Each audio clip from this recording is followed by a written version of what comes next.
Bismillahirrahmanirrahim. Assalomu alaykum muslim birodarlar. Mana tilanchilar to'g'risida o'ylab qolaman-da. Bir qarasang ko'chada shunday turib sovuqda, issiqda qiynalib. Lekin ular juda ko'payib ketibdi. Shu bir narsani o'ylaylardi. Masalan, bozorda toruz yaxshilab sotilayotgan bo'lsa, savdogarlar tezda yetkazib keladi. Toruz to'lib ketadi, odamlar olyapti. Endi toruzni birov olmay qo'ysa, hech kim olib kelmay qo'yadi keyin. Yo'q deydi, nimaga endi olib kelib, nimaga toruzlarni ochib yuborganda. Shuni singari boshqa bizneslarni ham birov qilyaptimi? Demak, o'shandan foyda olyapti ekan. To'xtatib qo'ydimi? Foyda olmay qo'yibdi. Mana tilanchilar to'lib ketgan. Hech qachon bu tilanchi kamaymaydi-da. Demak, ularda ham biznesi yaxshi ketyapti ekan. Shuni ko'rib turib o'ylanib qoldim-da. Bu biznes nima ham biznes bo'lib ketibdi. Ular chamamda nima emas, unaqa och qolganlar emas. Mana bu shuni biznes qilishgan bo'lganini tushundim. Bir kun masjidda qarasam, birov non tarqatyapti. Odamlarda bersa 10 tadan bittasi olyapti, qolgani olmay ketib qolyapti. Keyin borib aytdim, nonni menga ber dedim. Mana yerda tilanchilar bor dedim. Ashlarga olib borib beraman desam, u odamga ham birov nonni tarqat deb bergan ekan. O'ziga olib qolib qolganini berdi. Bozorga kirdim, o'sha yerda xotinlar, erkaklar ko'p. Lekin hali nonni tarqatib boshladi. Bitta erkak kishi turdi, nonni bersam olmadi, yo'q deb. Lekin o'sha tarqatib chiqdim. Bu devona bilan uchrashgandan aslida. Shundan keyin o'sha bozorga kirganimda ilgari bechora ekan deb nima qilardim-da. Erkak kishilarga pul bermay qo'ydim. Xotin kishilarga beradigan bo'lib qoldim. Hali yosh bolalarga beradigan, yosh bolalar ham yuradi. Shundan keyin bir uchrab qoldiki,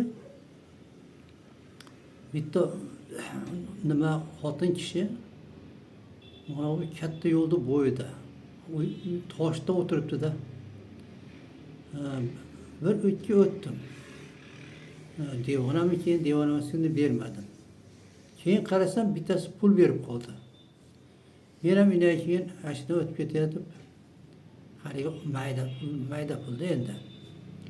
Shu dollarni 10 dan biri. Shuni berdim, so'kib yubordim men rosa. Baqirdi. Halini cho'ntagimga solib qo'ydim.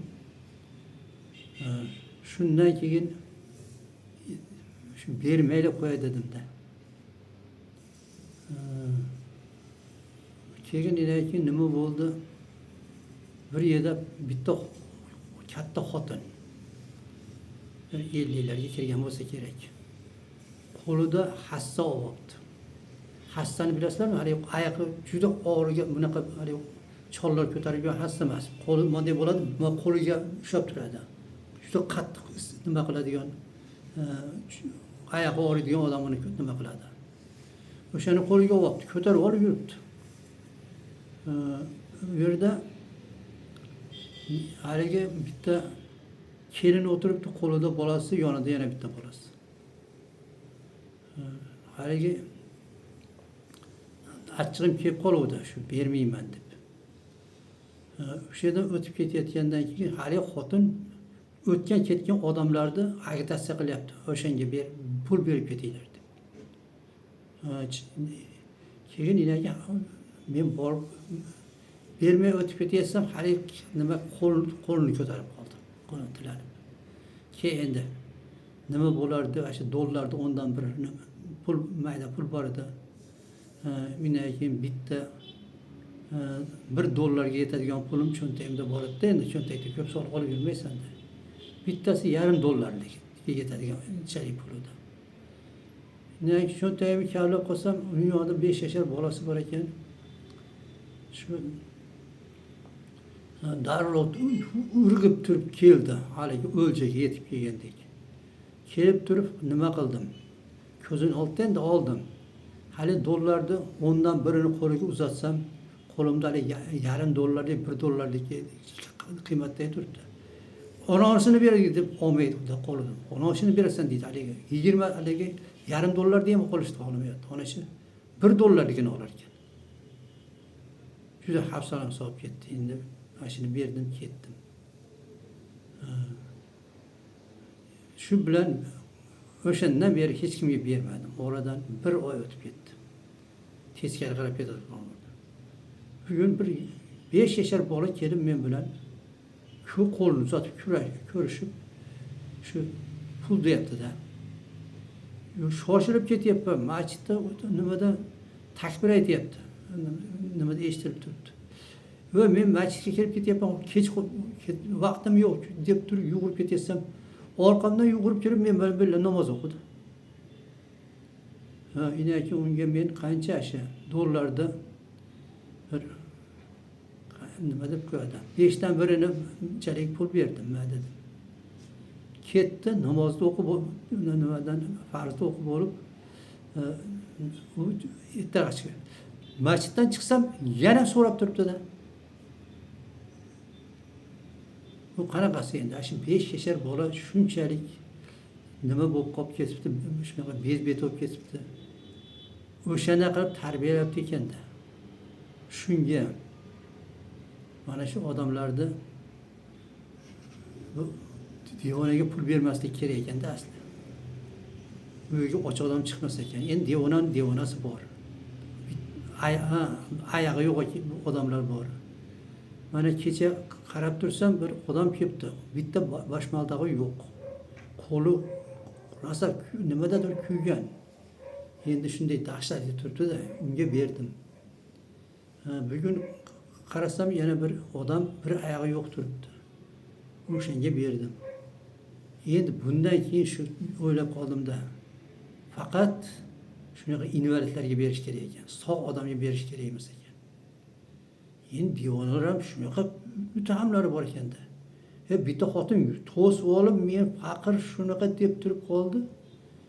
Lekin berdim endi haligi $0.5 berib ketdim. Chamamda u xotin ham so'kdimki meni shunchalik nima qilsam deb. Bo'lmasa hech ham faqirga o'xshamaydi. Shunga bir nima ish qilganingda Allohni rozi qiladigan ish bor, norozi qiladigan ish bor. Menimcha shunaqa sog' odamlarga sadaqa berish Allohni norozi qilsa kerak. Shu sadaqani berayotganda ham bilib bering deganda. O'sha biz bergan sadaqamiz uni avlodini buzyapti. Endi u o'shani kasb qilib oldi.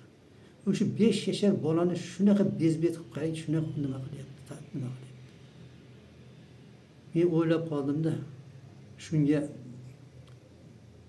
to'ttasi ham o'shalarga bermay qo'yishdan shunaqa nima bo'lsa, haligi nogiron bo'lsa, o'shalarga bersak yaxshi bo'larmikin deyman. Nima dedilar? Bu endi haligi bola menga aytayapman, mana shu $1 dedi ko'rsatyapti. Ashini berdim. Hali $0.5 yonimda turibdi, yani $0.5 qiymatdagi. O'sha pul olishni ham yaxshi o'rganibdi. Shunday kattarog'ini olishdi. Bu bilan biz buzyapmiz ekan. Eng muhimi biz musulmon nimani xalqda. Butun dunyoga shunaqa sharmanda qilyapmiz ekanda. Yevropa mamlakatlarini ko'rganman, shu g'ayridanlarnikida yurganman. Devona bor, lekin bunchalik ko'p bizda. Shunga nima deysizlar? Shunday qilib o'sha faqat sog'liq nima majruhlarga beraylik. Hozir odam sog' bo'lsa, boyib ketadigan oylik yo'q, boshqa yo'q. Lekin o'lmas ovqatga pul topsa bo'ladi. Lekin o'lmas ovqatga ishlab topgandan ko'ra naq tursa deb turib mana shular bo'lib farzandlarini ham o'zlarini ham do'zaxda sotib olyapti. Nima payg'ambarimizdan hadis borda, tilanchilik qilmang degan. Birovdan bitta narsa so'raganingizda betingizda mana shunday chiziq paydo bo'ladi. So'raversa deydi, odamni nima? Bu hozir bizda bo'lmaydi ekan, qiyomatda. O'sha Allohning oldiga borganda so'raganlarda shu betida chiziqlar bo'lar ekan. Ko'p so'raganlarda betida go'sht yo'q, quruq suyak bo'lib borar ekan. Demak, biz ularga pul berib, demak, quruq shunchalik Alloh ularni azoblagan bo'lsa, demak, ular jannatga kirishi ham qiyin. Musulmonmiz, yordam beryapmiz dedi, ularga do'zaxda naq qilib qo'yyapmiz ekan. Shuni bir o'ylab ko'ringlarchi. Men bundan keyin bermaslikka qasd qildim mana. O'sha yosh bola 15 minutdan chiqsam shu pul berar ekan deb yana osilyapti-da. O'shunga shunaqa nima ustozi o'rgatganda, shunaqa qil. Yaxshiroq odamni ushlasang, demak, pul berdimi senga, u yaxshi odam ekan, nima lo'q ekan, beradi deb o'rgatganda. Endi sizlar nima deysizlar bilmadim. Bu endi kelib shu tilanchiga osilibdi dersizlar. Lekin men buni o'sha mana pul bergim kelmayaptimi, bermay qo'ysam qolaveradi. Gapirishim keragi yo'q edi. Lekin shu narsa bilan bu ularga do'zaxni eshigini ochib berayotganimiz ekan, gunohkor bo'lib qolamiz. Shunga shu sizlar ham gunohga sherik bo'lmanglar deb shuni aytdim.